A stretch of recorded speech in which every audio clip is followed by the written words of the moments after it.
नमस्कार। आज हम बात कर रहे हैं तेल की बढ़ती कीमतों पर और इसका असर हमारी अर्थव्यवस्था के अलग-अलग सेक्टर्स पर कैसे पड़ रहा है। जी। हमारे पास कुछ विश्लेषण है और हम मिलकर ये समझने की कोशिश करेंगे कि भाई इस उछाल से किसे सबसे ज्यादा चोट पहुंच रही है, किसे शायद फायदा भी हो रहा है और मतलब पूरी तस्वीर क्या बन रही है। बिल्कुल। ये काफी अहम मुद्दा है आजकल। तो शुरू करने से पहले थोड़ा सा कॉन्टेक्स्ट दे देते हैं। मिडल ईस्ट में जो टेंशन चल रही है, खासकर ईरान और इजराइल के बीच, हाँ, हाल की घटना है। उन्हीं की वजह से जून 2025 में ब्रेंट क्रूड ऑयल, जो एक ग्लोबल बेंचमार्क है, वो 5 महीने के हाई पर पहुंच गया। करीब $79 प्रति बैरल के आसपास चला गया था। हाँ, मतलब दाम लगभग 18 से 20% बढ़ गए। काफी बड़ा जंप है ये। बिल्कुल। ठीक है, तो अब जरा इसको खोलकर देखते हैं। सबसे पहले उन सेक्टर्स की बात करें जिन पर सीधा नेगेटिव असर दिख रहा है।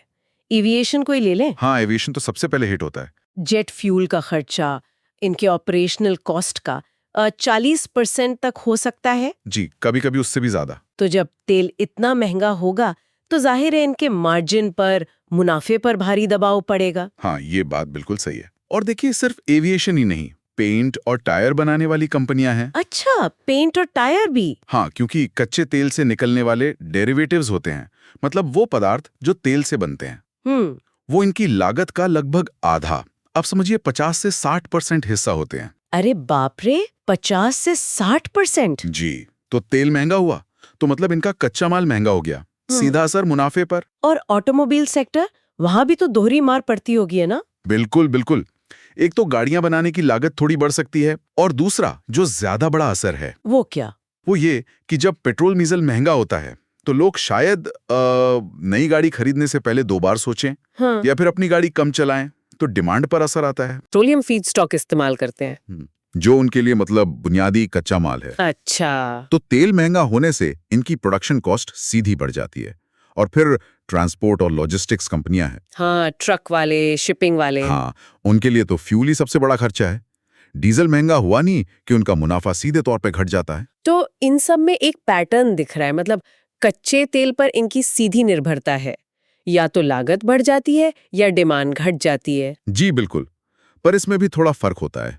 कुछ कंपनियां शायद थोड़ी कीमत ग्राहकों पर डाल पाएं। हाँ, प्राइस बढ़ा दे। हाँ, लेकिन हर कोई नहीं कर पाता। और कुछ ने शायद फ्यूल हेजिंग की हो, जैसे कुछ एयरलाइंस करती हैं। अच्छा, वो पहले से फिक्स कर लेते हैं रेट। हाँ, कुछ समय के लिए उन्हें राहत मिल जाती है, लेकिन अगर दाम लंबे समय तक ऊंचे रहे तो असर तो सब पर आता ही है। ये तो हुई मुश्किलों की बात। पर क्या इस माहौल में हम्म, किसी के लिए मतलब मौके भी बन रहे? कोई है जिसे इस बढ़त से फायदा हो सकता है? हाँ हाँ, कुछ ऐसे भी हैं जरूर। सबसे पहले तो तेल बेचने वाली कंपनियां, जिन्हें हम ऑयल मार्केटिंग कंपनियां या ओएमसीज कहते हैं, और रिफाइनरियां। अच्छा, उन्हें कैसे फायदा होता है? देखिए, जब कच्चे तेल के दाम बढ़ते हैं तो ये अपने रिफाइंड प्रोडक्ट्स जैसे पेट्रोल डीजल ऊंची कीमत पर बेच पाते हैं, तो इनका प्रति बैरल मुनाफा यानी ग्रॉस रिफाइनिंग मार्जिन वो बढ़ जाता है। और खासकर शुरू में इन्हें इन्वेंट्री गेन भी होता है, मतलब जो तेल इन्होंने पहले सस्ते में खरीदा हुआ था, उसे अब महंगे में बेच रहे हैं। हाँ, रिफाइन करके, तो वो एक तरह का विंडफॉल गेन हो जाता है। अच्छा, और एनर्जी और डिफेंस सेक्टर का क्या? मैंने सुना है कि जब दुनिया में टेंशन बढ़ती है तो निवेशक इन सेक्टर्स की तरफ भागते हैं। हाँ, ये देखा जाता है। ये एक तरह का फ्लाइट टू सेफ्टी जैसा है, पर थोड़ा अलग। जब जियोपॉलिटिकल रिस्क, मतलब दुनिया में तनाव या अनिश्चितता बढ़ती है, जैसे अभी मिडिल ईस्ट में है। बिल्कुल, तो निवेशक ऐसी जगह पैसा लगाना चाहते हैं जो इस माहौल में मजबूत रहें। एनर्जी कंपनियां तो खैर सीधे तेल की ऊंची कीमतों से लाभ कमाती हैं। हाँ, वो तो सीधा लिंक है। और रक्षा कंपनियां, मतलब डिफेंस कंपनियां, उन्हें बढ़ते तनाव के माहौल में मजबूत माना जाता है।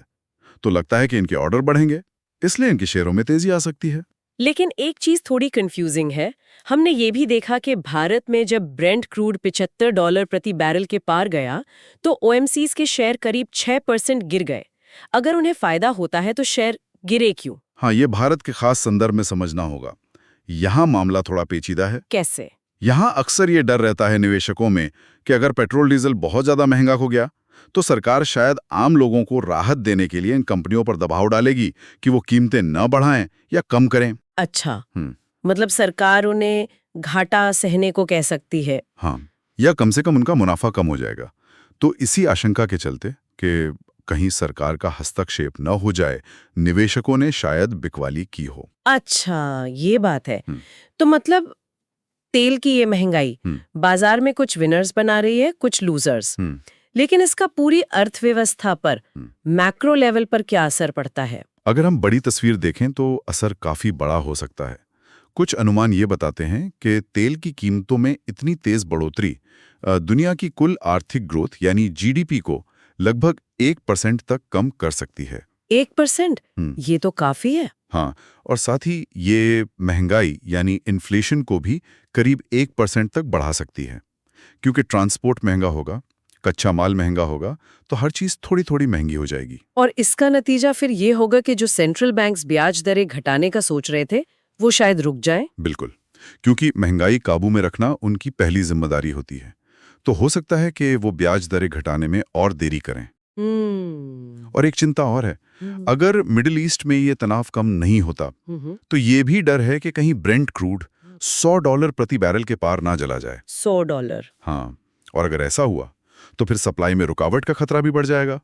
फिर तो मामला और गंभीर हो सकता है। तो कुल मिलाकर आज की बातचीत का सार ये है कि तेल की बढ़ती कीमतें aviation, paint, tyre, auto, chemicals, fertiliser, transport, इन जैसे सेक्टर्स के लिए एक बड़ी चुनौती है। जी। वहीं दूसरी तरफ तेल उत्पादक कंपनियां, रिफाइनरियां और शायद एनर्जी और डिफेंस सेक्टर की कंपनियां, उन्हें इससे कुछ लाभ हो सकता है। हाँ, ये कह सकते हैं। और पूरी अर्थव्यवस्था के लेवल पर देखें तो महंगाई बढ़ने का डर, ग्रोथ धीमी होने का डर और ब्याज दरों पर भी असर। बिल्कुल, ये सारे पहलू जुड़े हुए हैं। तो जाते जाते आप इस पर क्या कहेंगे? मतलब ये पूरी स्थिति एक अहम सवाल तो खड़ा करती ही है। हाँ बिल्कुल, देखिए जिस तरह की उठापटक हम लगातार देख रहे हैं, ये सोचने पर मजबूर करती है कि कंपनियों और निवेशकों को अपनी रणनीति कैसे बनानी चाहिए। मतलब क्या उन्हें अब इन जियोपॉलिटिकल रिस्क्स पर पहले से कहीं ज्यादा पैनी नजर रखनी होगी? क्योंकि ये साफ दिख रहा है कि दुनिया में कहीं भी कुछ होता है, खासकर तेल को लेकर, तो उसका असर हमारे यहाँ, हमारी अर्थव्यवस्था पर, हमारे बाजारों पर कितनी तेजी से और कितनी गहराई से पड़ता है। सही बात है। ये वाकई सोचने वाली बात है कि ग्लोबल घटनाएं और लोकल इकोनॉमी कितनी ज्यादा जुड़ी हुई हैं। जी। तो ये नजर बनाए रखना बहुत जरूरी हो गया है सबके लिए।